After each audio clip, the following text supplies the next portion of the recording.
Alright, so today I'm going to be talking about the Grossman model, which in summary represents health investment by an individual. So there's kind of a lot of factors to it, but overall, that's what it's talking about.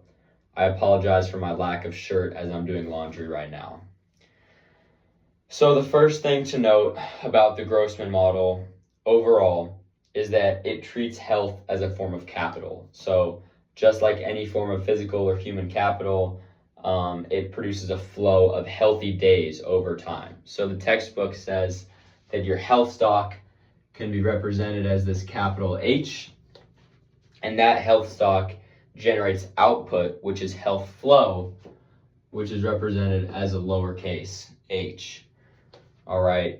Over time, your health stock depreciates. So as you get older, your body wears down, your immune system wears down, your health stock is depreciating, which is represented by this delta here. So this is your health stock. Here is your health flow.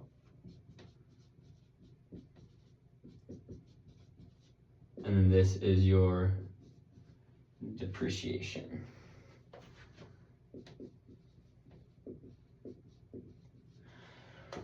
Fundamentally, that's kind of what we're basing this off of. You obviously want to be investing your time and your resources into health. So that's what we will be talking about next. So there's kind of multiple equations and functions that the textbook and my notes talk about. The first function is the health production function, and that is h of t is equal to h t minus 1 and t th and mt. All right, so this is just saying that your health stock in a specific time period is dependent on these three factors. And this factor is just your health stock in the previous period. So say T is a year, this is your health last year. How healthy were you? How much did you invest in your health last year? So previous period. This right here, T little t capital H, is just the time that you've invested in your health. So how much time have you slept? How much time have you exercised? How much time have you spent improving your diet? Time invested. And M of T is just money invested. All right, so this health production function,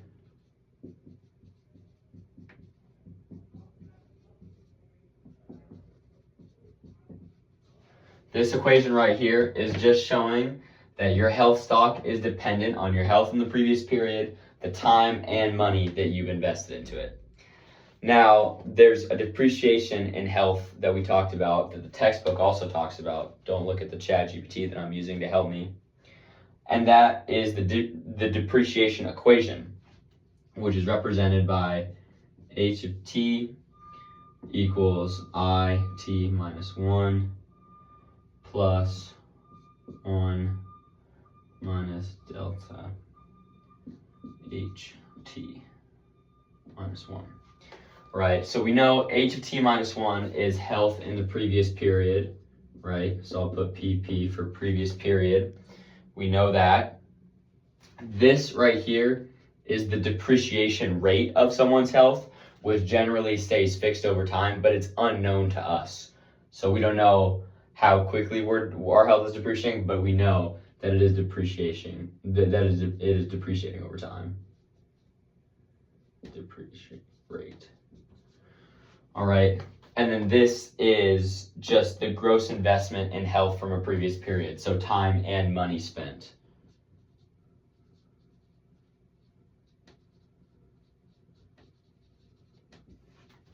All right, so this equation right here is also important. It's the depreciation equation.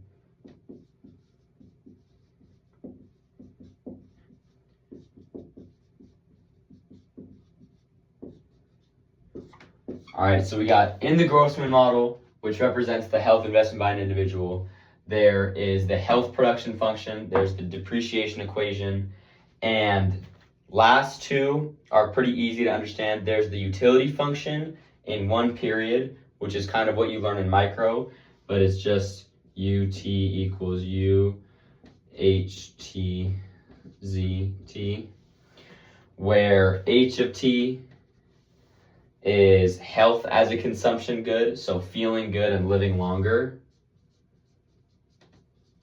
And Z of T is everything else. So any type of Netflix, clothes, food, whatever it is, whatever other consumption good is ZT, but health as a consumption good is represented by H of T in the utility function.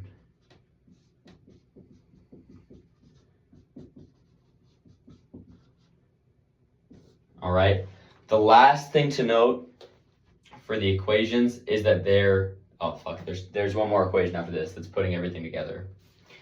But the last thing to note is that there's a time constraint in people's lives, right? So that can be represented by theta here, all right, equals TH plus TZ plus TW plus TS. And this is in my notes, so I won't write it down, but theta is just the total time in a day that you have available, which is 24 hours. T of H is the time spent on healthy activities. T of Z is the time spent on consumption of other activities that aren't directly related to health. T of W is your hours spent working, and T of S is the sick time that you've lost to illness. All right. Now, the thing that's tying it all together from the notes is the multi-period utility function, all right? So bear with me as I write this out. It's a little bit longer, but here's what it is. All right, it's U equals U H O.